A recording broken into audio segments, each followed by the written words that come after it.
আমি ওনাকে প্রশ্ন করতে চাই যে আপনারা কেন গণ অভ্যুত্থান করছেন, কেন বিপ্লব করছেন, আপনাদের আদর্শ উদ্দেশ্য কি, ডিক্লারেশন কি, কি উদ্দেশ্যে আপনারা এই দেশের 18 কোটি মানুষকে উজ্জীবিত করলেন, তাদের 1,500 লোককে আত্মহত্যা দিতে উদ্বুদ্ধ করলেন এবং জনগণকে একত্রিত করে একটা পরিবর্তন আনলেন? কি জন্য আনলেন? সেটা কি আপনার কোন লিখিত কোনো লিপিবদ্ধ আছে কি না? যদি না থাকে অলিখিত কি আছে?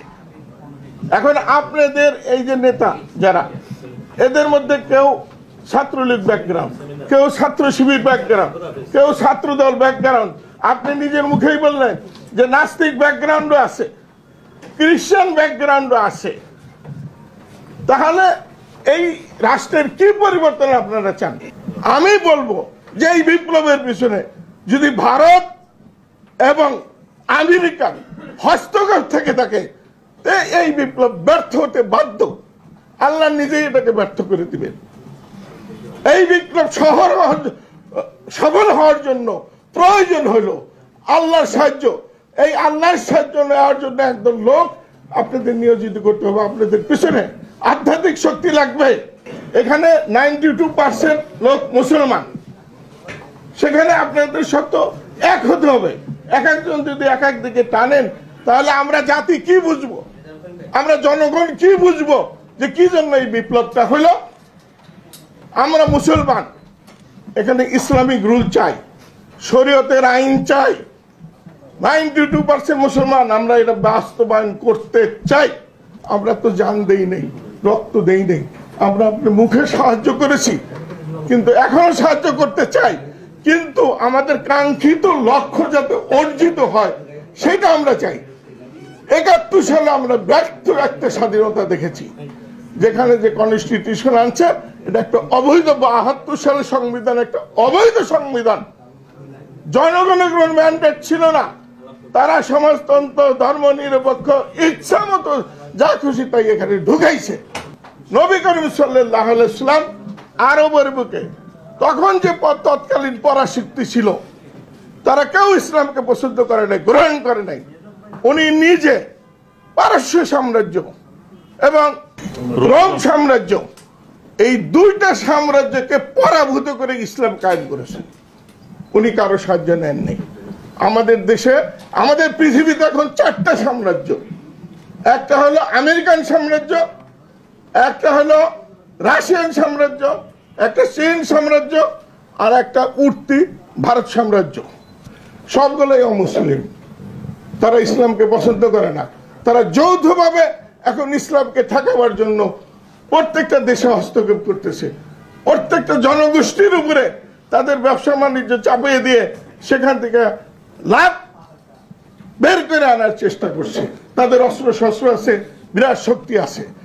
এই শক্তির বিরুদ্ধে আপনারা আমাদের জাতিকে কিভাবে উদ্বুদ্ধ করবেন ইসলামিক শাসনে নেওয়ার জন্য? এ ব্যাপারে আপনাদের কি বক্তব্য আছে এটা জাতির কাছে পরিষ্কার করবেন ইনশাল্লাহ।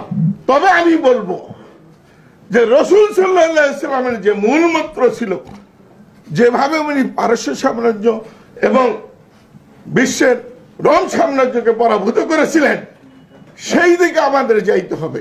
আমরা মুসলমানরা যদি টিকা থাকতে চাই, কোরআন ও হাদিস নিয়ে, কোরআন ও সুন্নাহ নিয়ে, আমাদের তাহজিব তামুদ্দুন নিয়ে, আমাদের সংস্কৃতি নিয়ে, তাহলে এই পরাশক্তির বিরুদ্ধে আমাদেরকে এককভাবে দাঁড়াতে হবে।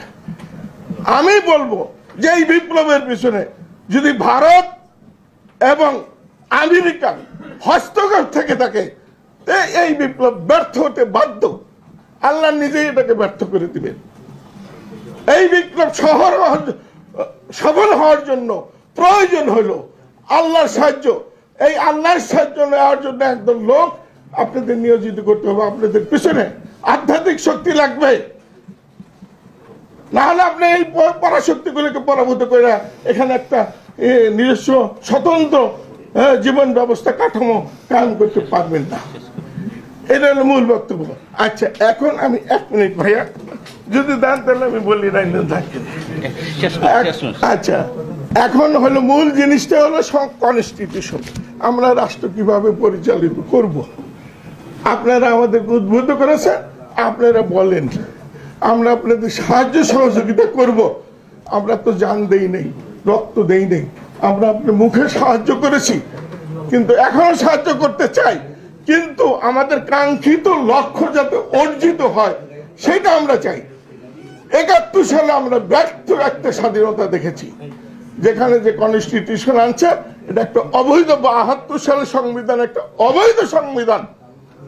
জনগণের কোনো ম্যান্ডেট ছিল না, তারা সমাজতন্ত্র, ধর্ম নিরপেক্ষ, ইচ্ছা মতো যা খুশি তাই এখানে ঢুকাইছে। কনস্টিটিউশন তৈরি করতে গেলে গণপরিষদ গঠন করতে হবে, সেই গণপরিষদের মাধ্যমে ডিসকাশন করে জনগণের পক্ষ থেকে তারা যদি এটা অ্যাকসেপ্ট করে সেটা বাস্তবায়ন হবে। কিন্তু ৭০ সালে ইলেকশন হইল পাকিস্তানের LF এর মাধ্যমে, লিগ্যাল ফ্রেম ওয়ার্ক অর্ডারের মাধ্যমে। সেখানে বলা আছে আল্লাহ রসুলের বিরুদ্ধে, কোরআন হাদিসের বিরুদ্ধে কথা বলা যাবে না, সেইটা আওয়ামী লীগ মেনে নিয়ে ইলেকশন করেছে।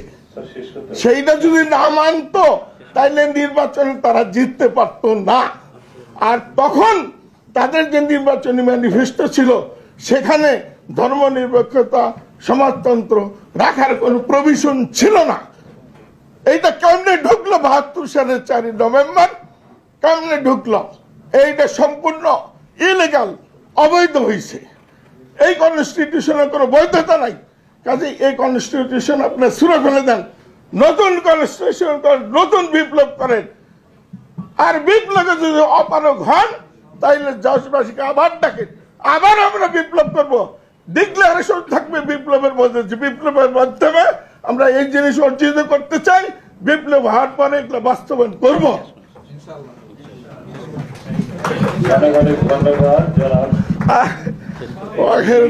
আলহামদুলিল্লাহ রাব্বিল আলামিন। সেগুলো কি হবে, কিভাবে লিপিবদ্ধ করতে হবে সেইটা নিয়ে আলোচনা।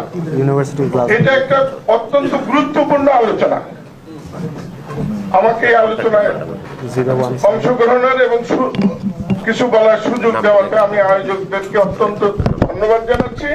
এবং এই ধরনের আয়োজন আরো কিছু কিছু চলা দরকার। আচ্ছা, ফান্ডামেন্টাল আমি 2টা প্রশ্ন করব, তারপর আমি মূল আলোচনায় 1 মিনিট করব। 1 মিনিট ফান্ডামেন্টাল প্রশ্ন।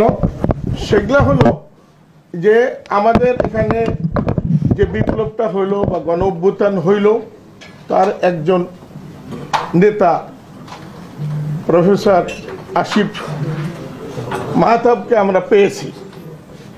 আমি ওনাকে প্রশ্ন করতে চাই,